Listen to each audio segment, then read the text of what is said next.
ہم نے جو سورت آج سورۃ الذاریات اس کا کل آغاز کیا تھا، آج اس کا بقیہ حصہ سنا ہے۔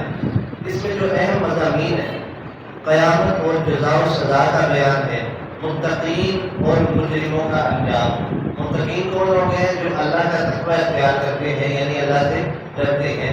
اللہ کی قدرت کی نشانیاں، رزق اللہ کے ذمہ ہونے کا بیان ہے۔ ذاریات کا مطلب ہے اڑنے والی ہوائیں، ایسی ہوائیں کہ جو اڑتی ہیں، اللہ عز و جل نے رزق تقسیم کرنے کی جو ڈیوٹیاں لگائی ہیں وہ اڑ کے تمہاری طرف آتی ہیں۔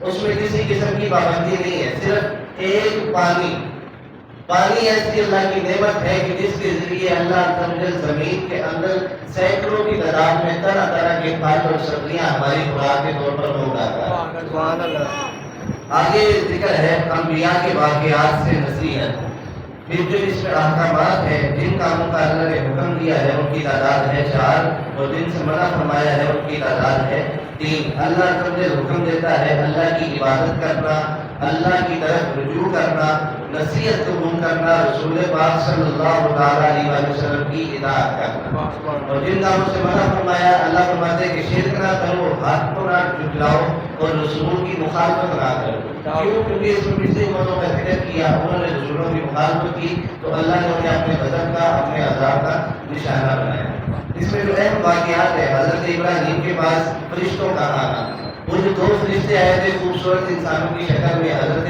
لوط علیہ السلام کی قوم کو تباہ کرنے، ان فرشتوں کا اس میں ذکر ہے، پہلے آپ نے سنا ہے۔